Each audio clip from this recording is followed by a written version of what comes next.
Ok, gracias. Buenas noches, ahora sí. Yo les voy a hablar sobre los documentos defectuosos. Los documentos defectuosos son aquellos documentos que cuando el documento se presenta al registro, se pasa a calificar ante los registradores. Los registradores hacen una evaluación de los requisitos para su debida inscripción y si el documento tiene defectos, el documento es devuelto al notario. De esos defectos son de los que yo le voy a hablar.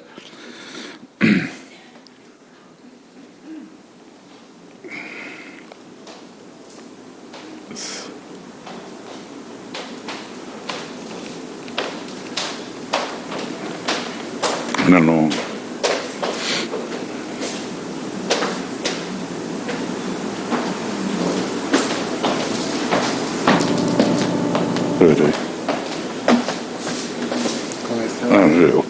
Ok. Con este. Con este banco. Ok. Y ese otro. Ok, gracias. Bueno, tenemos los defectos relacionados con los planos y rectificaciones de medida. En los planos catastrados, lo más importante para un notario a la hora de otorgar una escritura es revisar el plano catastrado. El plano catastrado, a raíz de que fue hasta con la entrada en vigencia del Código Notarial, que empezó a exigirse en los contratos, en todos los contratos o traspasos, con excepción de la habitación familiar y los mandamientos, se les empezó a exigir el plano catastrado. Antes de eso no se les exigía, por lo tanto, los planos catastrados que se utilizaban en el registro muchas veces adolecían de muchos defectos, incongruencias y no había como el registrador hacer una confrontación con catastros porque no tenían los mecanismos.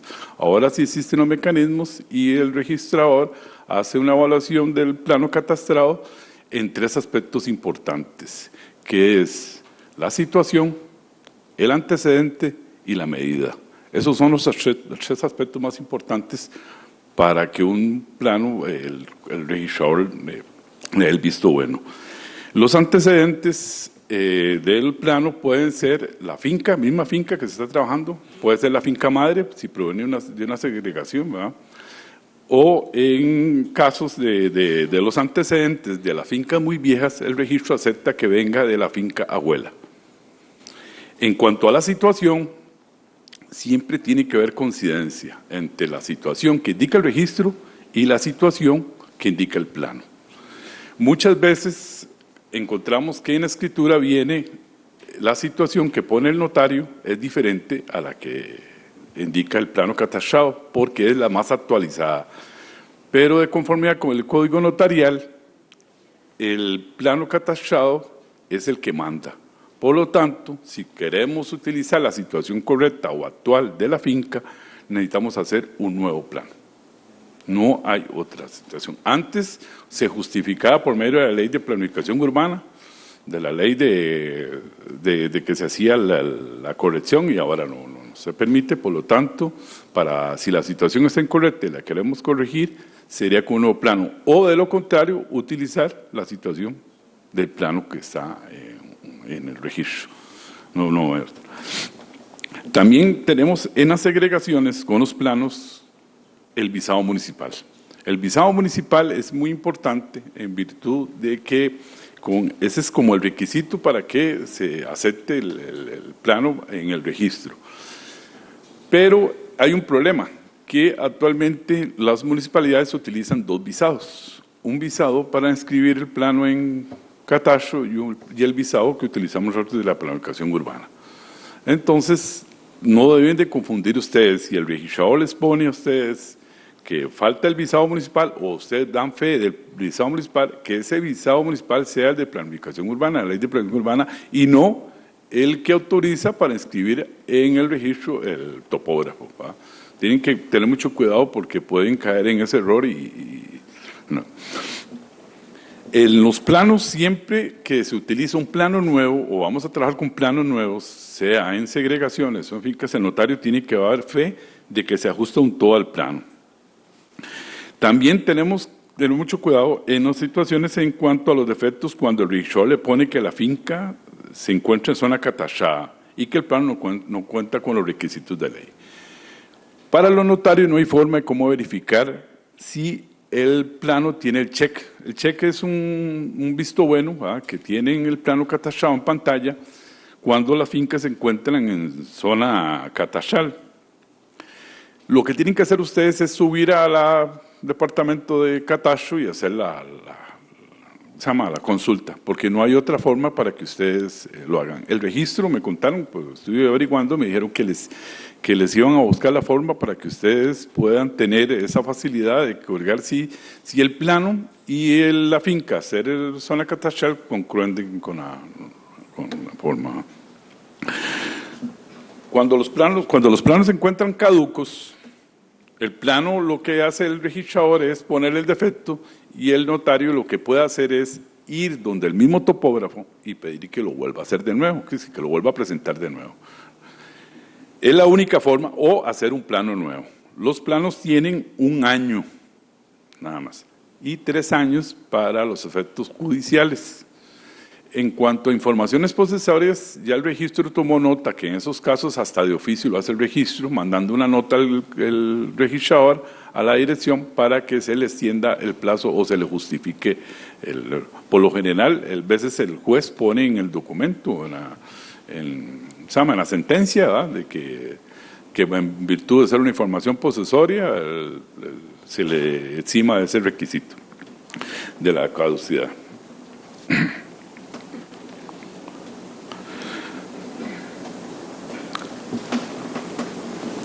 Al indicar nuevos planos, el notario tiene que dar fe del visado municipal de nuevo. El problema es que cuando el notario pone un número de plano malo o el documento o el plano caduco, los requisitos del plano tienen que volverse a pedir, porque los que dio anteriormente, en cuanto que se ajusta y el visado, fueron para el número de plano que dio anteriormente, sea por error o porque el plano caducó. Entonces tienen que volver a dar esos nuevos requisitos. En cuanto a la medida, cuando el tercer requisito, que habíamos hablado del antecedente y hablamos de la situación, es la medida. Cuando trabajamos con planos y la medida no concuerda, tenemos que hacer la rectificación correspondiente. Esa rectificación de medida tiene ciertos requisitos. Tiene que ser que tenga un porcentaje de ley y que haya nacido la finca antes de 1930. En los casos de la medida, para rectificar la medida, y el registrador le pone que es improcedente porque fue adquirida por información posesoria o porque no da el porcentaje de ley, en esos casos tendríamos que hacer un nuevo plano que se ajuste a la medida del registro. El registro y la ley permiten un 10% nada más, sin necesidad de hacer rectificación de medida, siempre y cuando no lo hayan utilizado anteriormente. Que les quede claro, ¿eh? Solo por una vez se puede utilizar en una finca ese 10%, no se puede utilizar por 2 veces. Vamos. Entonces, cuando vamos a hacer la rectificación de medida, nos tenemos que ir a hacer un estudio hasta 1930, a ver si la finca nació por decreto o por una ley especial o por información posesoria. Si la finca nació, no procede la rectificación. Si nació antes de 1930, sí procede la rectificación. En los casos de rectificaciones de medida en disminución, no hay ningún problema. Ahí no hay ningún problema. Problema sería si la finca tuviera una hipoteca. Porque si la finca tiene una hipoteca, la rectificación de medida en disminución le disminuye la garantía al acreedor. Por lo tanto, para que procediera esa rectificación de medida en disminución, tendría que comparecer el acreedor aceptando la disminución de la medida. Eso sería el único requisito en la disminución de medida.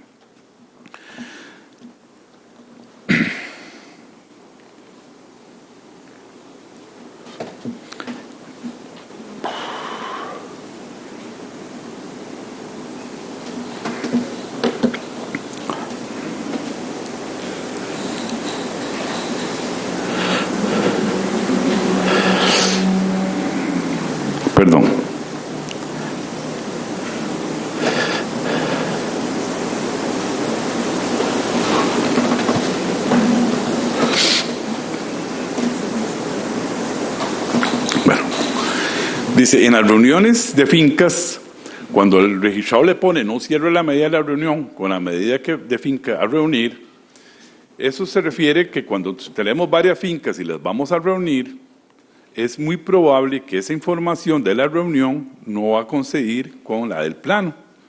Lo que tenemos que hacer, igual, hacer la rectificación de medida. En la reunión hacemos la descripción de la reunión y hacemos la rectificación de medida.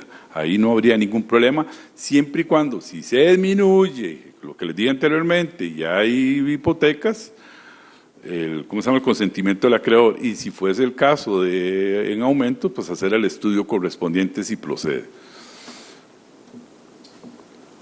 Si las fincas a reunir contienen hipotecas de diferente acreedor, no procede la reunión. Ahí habría que autorizar a los acreedores a la reunión de fincas. La única forma es con la comparecencia de los acreedores permitiendo la reunión de la finca. En su caso, la cancelación de las hipotecas. Si son de diferente acreedor, si son del mismo acreedor, digamos, del mismo Banco de Costa Rica o el mismo Banco Nacional, no hay ningún problema. Se pueden reunir las fincas indistintamente que las dos sean en primer grado, siempre y cuando sean del mismo acreedor. Si son de diferente acreedor, no es procedente.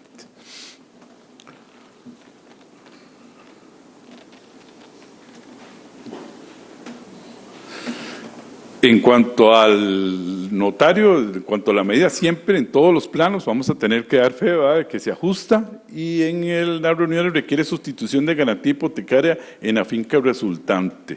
Esos casos, cuando se pide sustitución de garantía, es en el caso en que les estaba diciendo, primero puede ser que vengan de la finca abuela, arrastrándola. Si proviene de la finca abuela, debe solicitarse la sustitución de garantía. Y en los casos de que digamos que sean diferente acreedor, pues habría que hacer la sustitución y pasarlo a la finca de la reunión inmediatamente.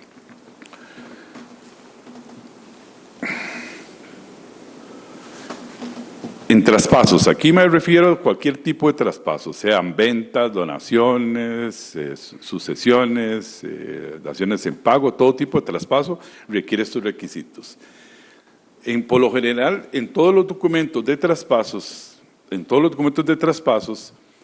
es muy común de que el notario cometa el error de poner mal el número de cédula jurídica, el número de cédula de la persona física, su estado civil y los datos personales de la persona, como el nombre, el apellido. En los casos en que ustedes cometen ese error, es muy fácil resolverlo, porque nada más hacen una razón notarial y corrigen el error, si el registrado le pone el defecto. Ahí no hay ningún problema. Pero si el problema es que el de ustedes está bien, pero el del registro está mal, entonces ahí inmediatamente ustedes lo que tienen que hacer, si el registrado les pone el defecto, es solicitar la rectificación inmediatamente. ¿Estamos? En esos casos, lo más correcto sería de que se pida la solicita inmediatamente. Comparece el vendedor, el comprador. Si la cédula del vendedor está mala, entonces le hace antes de hacer la venta, procede que solicita el registro, que en virtud de que la cédula del vendedor sea correcta, solicita su rectificación y procede a la venta. Inmediatamente hacen la corrección. En cuanto a la nacionalidad, es importante que cuando comparezcan extranjeros se dé la nacionalidad. También es un requisito también que los apellidos de los extranjeros se indiquen cuál es el primer apellido y cuál es el segundo, o si es de un solo apellido, ¿no? Eso es importante que lo hagan ver también. En los casos del estado civil, muchos notarios ponen al compareciente como una unión de hecho. La unión de hecho no es un estado civil, es una condición del estado civil. Por lo tanto, si es casado, unión de hecho, soltero, unión de hecho, divorciado, unión de hecho, así tiene que exponerse, ¿verdad? Sí, tiene que indicarse el estado civil más la unión de hecho. La unión de hecho sola no se toma como un estado civil, sino como una condición del estado civil. Entonces, no es permitido.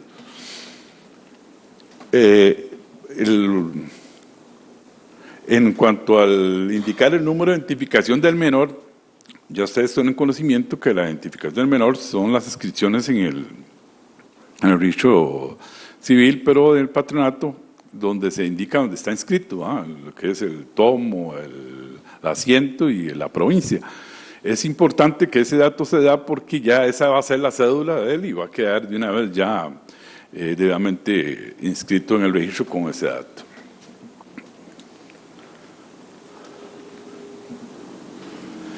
En los casos de que se hacen reservas de derecho de usufructo, o en los casos en que se va a hacer un traspaso, es importante siempre que la causa adquisitiva se indique, ¿va?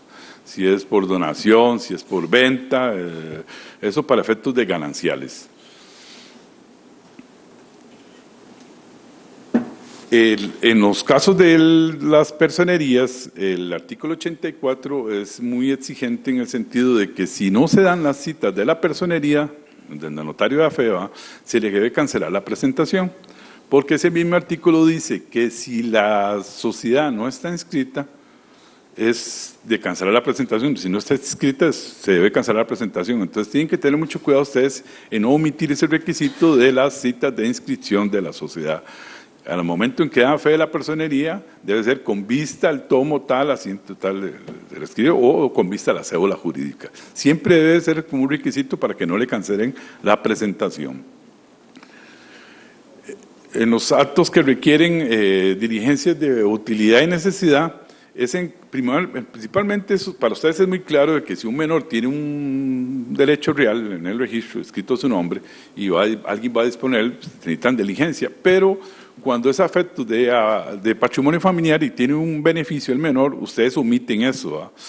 Tienen que entender ustedes que aunque los tribunales se han pronunciado al respecto de que es un beneficio y no es un derecho real, por lo tanto no hay necesidad de eso, el registro sí lo pide como tal las diligencias. Las que conozco yo de toda la vida, las que van a pedirlas a los tribunales de familia para hacer las diligencias de menores, para que les den las diligencias de tener necesidad, por lo general el juez contesta lo mismo, que no es necesario en virtud de que es un beneficio y no es un derecho real. No sé hasta cuándo va a llegar eso del registro de seguir pidiendo eso, si siempre los tribunales o ordenar esa situación, porque siempre se pide, dice que eso con solo la comparecencia de los padres es suficiente que se pueda disponer del bien cuando es un beneficio de ese aspecto.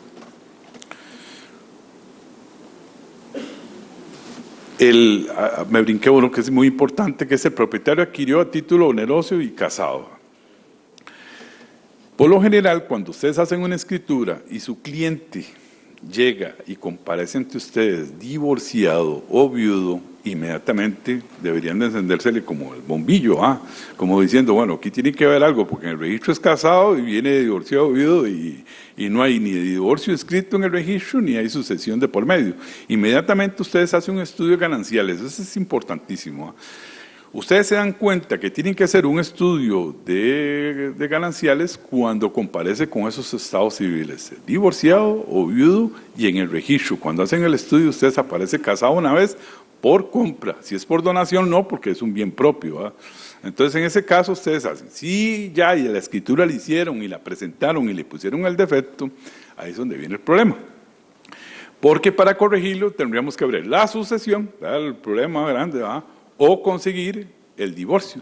Si en el divorcio, como muchas veces y muchos errores se cometen, de que porque la finca está a nombre de quien le va a quedar, entonces no dice nada, sino que no hay ninguna renuncia a gananciales, después conseguir una de las partes para que renuncie a gananciales o ver cómo arreglan ese divorcio en los juzgados. Por lo tanto, es importantísimo en este caso, ¿verdad?, del Estado Civil, ¿verdad?, de verificar ustedes eso, porque el registro se lo va a parar y no hay por dónde hay marcha atrás. Ya inscrito, bueno, ya presentado el registro, sería el caso, ¿verdad? En los casos de los traspasos donde las partes en una sucesión acuerdan traspasar, no terminar el proceso, sino lo que quieren es que el bien se traspase antes de terminar el proceso, es importante que exista una resolución donde se autorice a la albacea para dicho traspaso.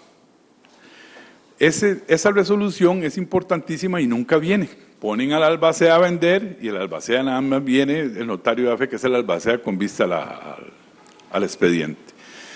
Ese albaceazgo tiene 3 requisitos importantes. El primero es que debe estar inscrito en el registro de personas, debidamente inscrito. Tiene que haber una resolución que le autorice la venta y tiene que haber un avalúo pericial para la venta. Es decir, se va a utilizar el medio pericial. Es decir, aunque no se llegó a finalizar la sucesión, el registro exige un peritaje para ver cuál es más alto entre el peritaje y el valor fiscal de la propiedad para el cobro de los derechos y timbres.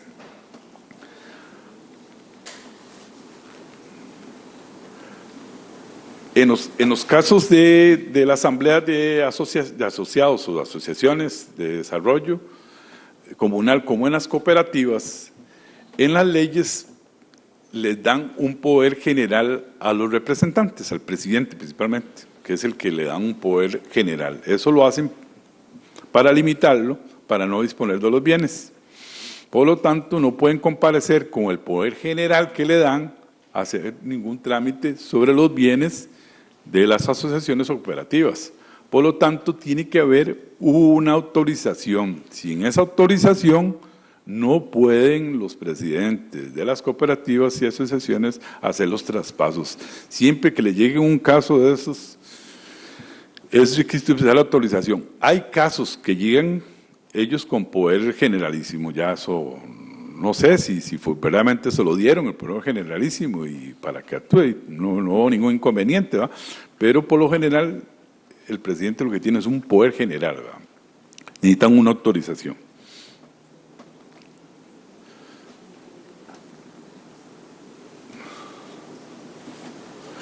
La autorización de los apoderados es cuando el apoderado, no sé si ustedes conocen los casos en cuando viene el apoderado traspasando los bienes de su representado para sí mismo, o vienen constituyéndose deudores y consienten en nombre de su representada. Bueno, para esa autocontratación o para eso se necesita una autorización de la asamblea. Sin eso no podemos hacerlo. Existen sociedades con esa figura de la autocontratación, que en la misma sociedad, cuando se constituye con la constitución de la sociedad, de una vez la sociedad pone eso ya de una vez. Así que no es necesario después hacer la asamblea, sino que ya los representantes tienen la autorización para que acepten en nombre de su representada, para hacer transacciones propias los representantes. Principalmente se hacen, me imagino que en sociedades de familia, me imagino, porque esto es una cosa muy delicadita también, ¿no es? Pero sí conocemos casos, y he visto casos de la autocontratación ya implícita en los estatutos originales de la sociedad. Cuando constituyen la sociedad ya viene como establecido ahí.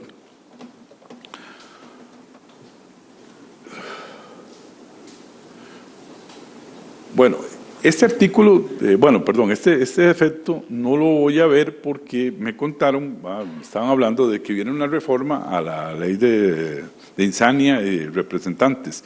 Por el momento todos tenemos conocimiento de que si hay intereses propuestos debe nombrarse un curador del menor, ¿verdad? Si hay ese problema, pero por ahí ando, entendido, no estoy seguro de que el registro se está pronunciando al respecto, entonces eso hay que verlo después, ¿verdad? En cuanto a los timbres del registro, es muy común el problema de cuando ustedes hacen el cálculo de derechos y timbres, que pagan el cantón mal, y eso a veces duele porque a veces es mucha plata, ¿va? Tengo entendido que hay municipalidades que las devuelven, hay otras municipalidades que es muy difícil, entonces siempre que van a hacer una transacción, a hacer un pago, un traspaso o alguna donación, es fijarse muy bien sobre el cantón que se va a pagar. ¿Estamos? En los casos de que la finca tenga 2 cantones, porque existen fincas que están situadas en 2 cantones, ¿verdad? Se pagará la mitad y mitad. Aunque una de las fincas sea más pequeña o chiquitica y la otra más grande, se pagarán mitad y mitad de los 2 cantones. Se da mucho, aunque ustedes no crean, propiedades con 2 cantones, ¿verdad? Entonces, en ese caso, cuando ustedes van a hacer el cálculo de derechos y timbres, pagan mitad y mitad, no proporcional a la medida ni nada, sino mitad y mitad.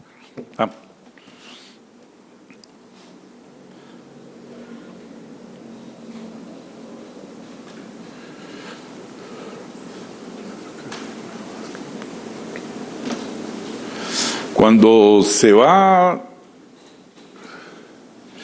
a cerrar una finca, el registro no pide ningún requisito, única y exclusivamente que el artículo el 474 y 472, ¿verdad? De que el propietario comparezca y diga, bueno, ya la finca no existe, ¿no? Pero si hay algún gravamen o alguna anotación que lo impida, puede ser un embargo, puede ser hipotecas, puede ser no es procedente la finca. Primero tienen que fijarse que la finca esté limpia, que no tenga ningún gravamen, que no tenga ningún pendiente, no se necesita plano tampoco para cerrarla. En ese caso ustedes lo que hacen es solicitar el cierre de la finca por no existir en su materialidad. Ese es como el argumento. Antes se pedía más, se exigía que se explicara más el motivo. Ahora solo ese es el requisito que se pide y nada más tener el cuidado de que no existan ni gravámenes ni anotaciones que lo impidan, ¿va? Porque si es un gravamen, una medianería, hasta una servidumbre que no afecte tampoco, o cualquier otro gravamen que más si están caducos o hipotecas, no hay ningún problema, puede cerrarse la finca.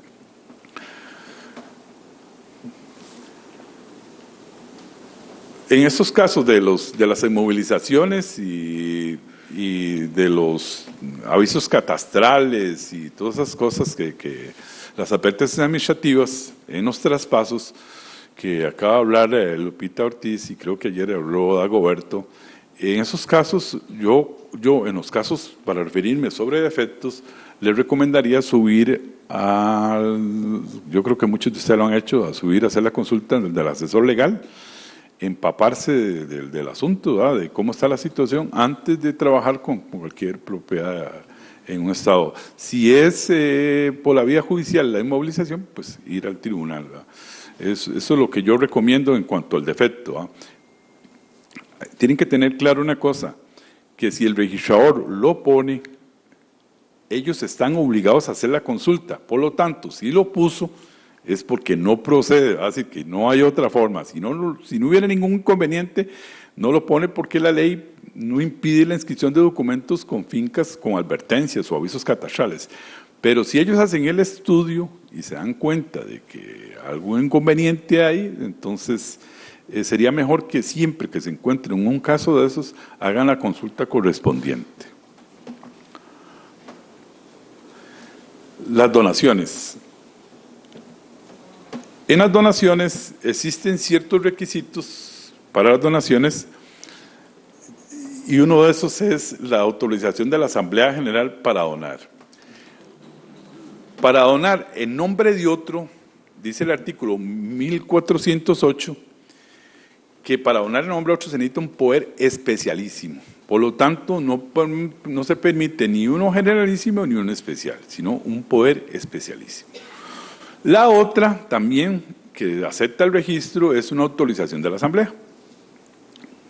¿Por qué una autorización de la Asamblea? Porque la autorización de la Asamblea es para donar, es como un poder. Acuérdense que los poderes especiales en una Asamblea, un poder especial en una Asamblea, es lo mismo que una autorización casi, ¿verdad? Si vemos la figura, aunque no tiene la misma connotación porque no lo dice, una autorización para donar es lo mismo que darle un poder especialísimo para que done. Entonces, el registro permite la autorización de la Asamblea en lugar de hacer un poder especialísimo.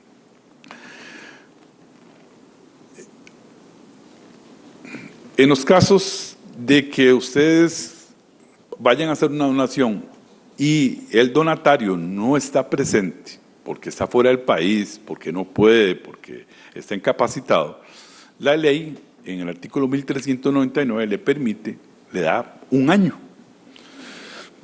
El problema para el registro es cuando el notario no le hace esa salvedad, sino que lo pone a comparecer o lo pone ahí y no lo pone a firmar, si no dice nada. No dice que va a firmar después. No.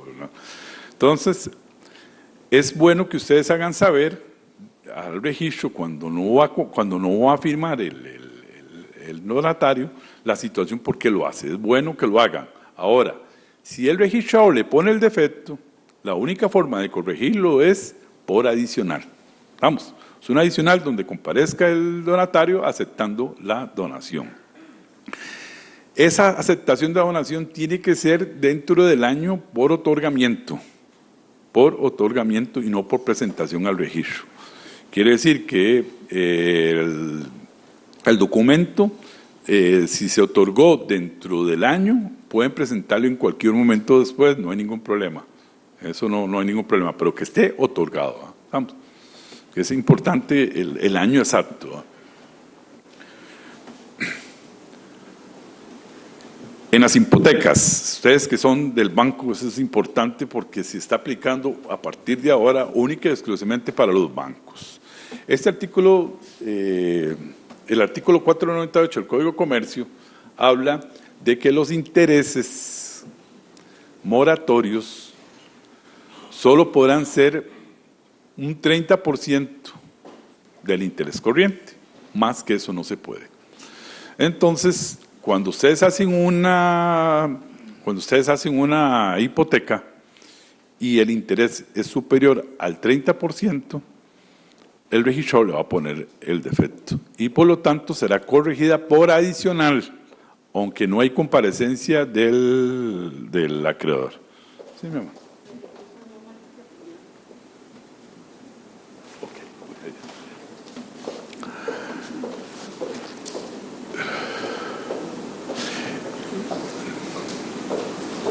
En las segregaciones, cuando hay hipotecas, y queremos liberar un lote, cancelar un lote, y hay otros lotes que arrastran la hipoteca, debe de haber una sustitución de garantía. Vamos, en los casos de que el lote, el lote donde está la finca, donde se está segregando el lote, proviene de una hipoteca de la finca abuela y no de la finca donde se está segregando, también tiene que hacerse una sustitución de garantía. Vamos, no hay otra forma.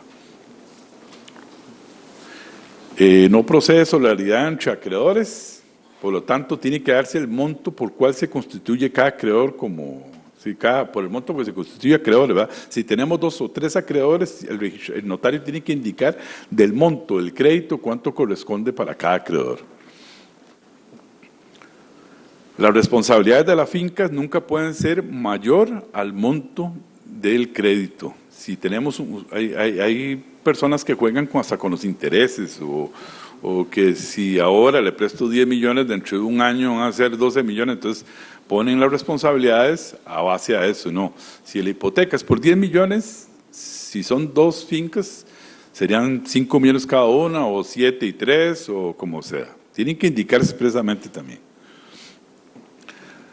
En las localizaciones de derecho, la medida del lote a localizar supera la proporción que corresponde al derecho. En ese caso, en los casos que son que la finca madre no tiene plano, si la finca madre no tiene plano, puede localizarse lo que sea.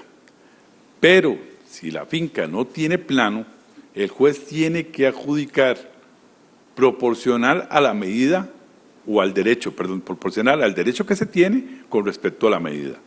Ejemplo, si ese metro lo que tengo, 177 metros, no puedo localizarme más que eso si la finca no tiene plano, la finca madre. ¿Okay? No puede, aunque el juez haga lo que haga, solo 177 o menos puede localizarse. Vamos, siempre y cuando la finca no tenga plano. Si la finca no tiene plano, se puede localizar lo que quiera. En los casos de las localizaciones notariales, se aplica a rajatabla porque siempre, para que sea por la vía notarial, tiene que la finca tener plano. Eso es un requisito indispensable, que la finca tenga plano para que sea por la vía notarial. Si la finca no tiene plano, tiene que irse por la vía judicial. La vía judicial sí puede hacer de las dos formas, tenga o no tenga plano, la finca. Y cuando hay una localización de derecho es importante que se indiquen los plazos de convalidación. En cuanto a los plazos de equivalación que muchos llegan a reclamar al registro, muchos de ustedes de que fueron notificados y todo, la ley dice que para los interesados, no para los notificados. Por lo tanto, no el registro o los jueces o la ley da por un hecho que es muy difícil saber quiénes son los interesados. Por lo tanto, a no saber cuáles son los interesados, se van a tener que comer los 10 años. Lo que pasa es que los bancos estatales no prestan con plazos de convalidación, entonces todo el mundo llega a reclamar, ¿verdad? Hay otras entidades que sí lo hacen.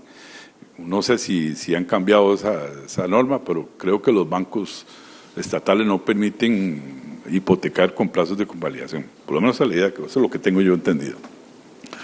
En habitación familiar, cuando existen dos propiedades afectas, una propiedad ya afecta a la habitación familiar, yo quiero afectar otra, la ley solo permite una. Hay personas que tienen 4 o 5 propiedades y quieren afectarlas todas para que no ser perseguidos por terceros, ¿verdad? Entonces, para que les quede claro, solo una propiedad nada más se puede afectar. Es bueno que se diga qué tipo de parentesco hay para efectos de la afectación, ¿verdad? Si son cónyuges, si son unión de hecho, si es el primo, si es a ver si es procedente o no procedente, ¿verdad? Ver las afinidades también, si es el hijo, porque si es el hijo no hay ningún problema, pero si es el sobrino ya no procede y todas esas cosas. Entonces, bueno, es que se dé la afinidad. En las adjudicaciones hay requisitos más importantes. Los 3 requisitos más importantes que tiene una adjudicación judicial y notarial son que tiene que haber una publicación de un edicto, una declaración de herederos y si hay cesiones tiene que haber una resolución, un auto que apruebe la cesión de derechos. También hay 3 requisitos de dación de fe. Las 3 daciones de fe son dar fe del avalúo pericial, dar fe de que no se adjudicó por menos del avalúo y dar fe del edicto. Esos son requisitos importantes porque acuérdense que tiene que haber un edicto. En cuanto al avalúo pericial, es donde viene el problema aquí, ¿va? El avalúo pericial, la Dirección Nacional de Notariado no permite que las adjudicaciones notariales sean por medio de una sustitución del peritaje, por medio del valor que tienen en la municipalidad, pero el registro sí lo acepta. El registro acepta que las adjudicaciones notariales sean con una sustitución del peritaje. Es decir, en lugar de hacer un peritaje, un perito el que haga la evaluación, pueden utilizar el de la municipalidad. La Dirección Nacional de Notariado no lo acepta, así que ahí se las dejo. No sé hasta qué punto pueden sancionarlos a usted la dirección y por medio del registro, no, porque el registro no escribe.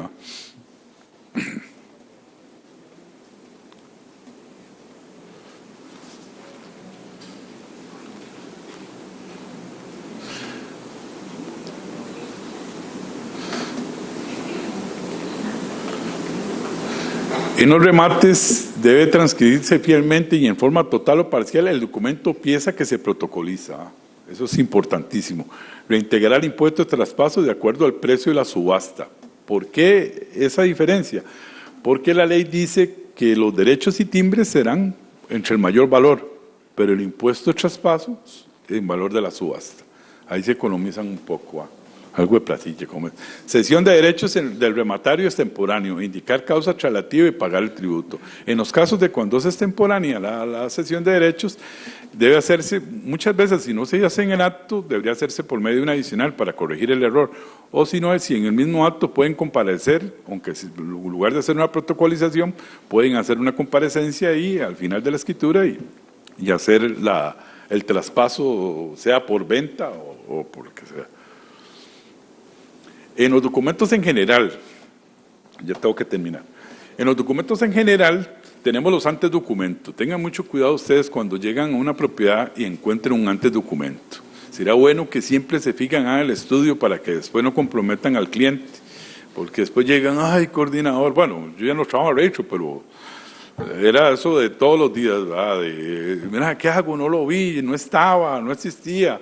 O en los casos de que hacen una venta y hacen una hipoteca en documentos separados. Entonces presentan la venta y la hipoteca con 2 documentos separados. Y tenemos que entender que existe el trato sucesivo. El trato sucesivo es que tiene que primero darse la venta para ya ser dueño el adquirente para poder hipotecar. Entonces, si presentan la venta, después presentan la hipoteca, de hecho que a ni antes documento no van a poner, sino le van a cancelar la presentación, ¿verdad? Porque la finca no le pertenece. Entonces, en esos casos, si van a hacer 2 documentos, presentarlos con una sola presentación, ¿verdad? Una sola presentación sí se permite, ¿verdad? Que aquí esté la venta y en el otro la hipoteca. Pero si lo hacen con 2 presentaciones, a ese le van a cancelar la presentación. O, si son notarios diferentes, esperarse hasta que el otro notario inscriba la venta para poder presentar la hipoteca. ¿Estamos?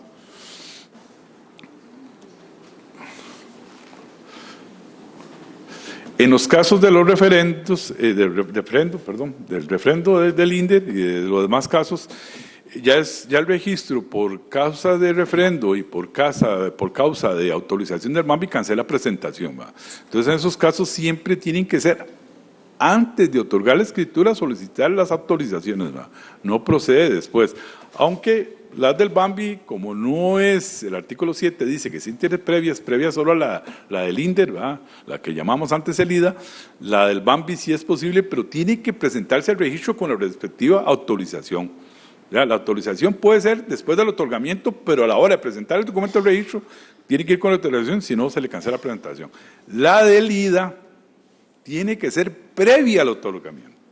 Y si hacen la venta y luego van a ir al INDER a solicitar la autorización, no se la van a dar, porque el INDER le va a decir que es previa, ¿verdad? Entonces, es lo que llaman el refrendo, la autorización, ¿verdad?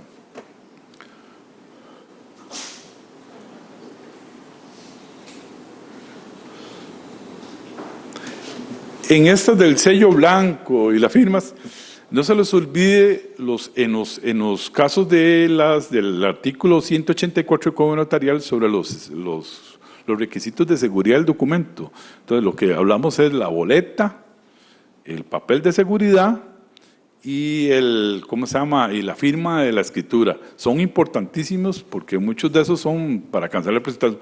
Principalmente cuando trabajan en conotariado o en una oficina hay varios notarios. Y pongámosle entre comillas que la secretaria es la que se deja la torta y le pone boleta de otro notario del compañero o le pone papel de otro compañero y proceden a cancelar la presentación. Porque así lo dice el 184. Tienen que ser de notario autorizante. No se los olvide, esos son requisitos importantísimos. Y lo demás en cuanto a reintegrar los derechos y timbres y impuestos de traspaso conformidad con el mayor valor.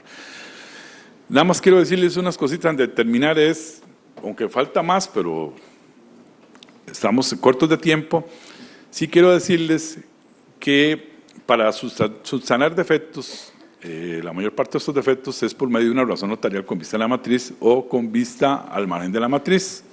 Esa es la forma. La otra es, si no están de acuerdo, pues ir a donde el coordinador, y los que no pueden hacerlo porque son notarios de fuera de San José y no tienen esa posibilidad, Punta Arenas, Guanacaste, en hojita de defectos, en la parte de arriba dice que el notario puede solicitar una calificación formal por escrito, a mano, ahí en la hoja de defectos, ¿verdad? Se encuentra, digamos, los defectos que le ponen y usted no está de acuerdo. O uno de esos defectos se equivocó el registrador, entonces le puso falta cédula, la cédula estaba ahí, ¿va?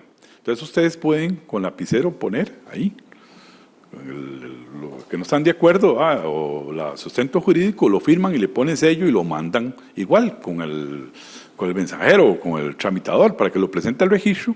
Cuando llegue de donde el registrador, el reglamento del registro dice que el registrador irá donde el coordinador, como si ustedes hubieran ido al registro, para los de Punta Arenas y Guanacaste, principalmente, para todos, va donde el coordinador ve la solicitud del notario, su argumento, y él verá si el notario tiene razón o no tiene razón, como si estuviera usted a la par del coordinador, haciendo la consulta. El coordinador revoca el defecto o no lo revoca, y si no lo revoca, le indicará al notario por qué subsiste el defecto puesto por el registrador. ¿Ok? Y la otra forma, que si no están de acuerdo, es lo que hablaron ahora, de subir los documentos a calificación. Lástima, me quedé corto, pero ahí les dejo por lo menos una reseña. Después programamos un curso, Sí. taller con este tema y ya con la práctica para que ustedes lo realicen. Tres preguntas para don Rafa.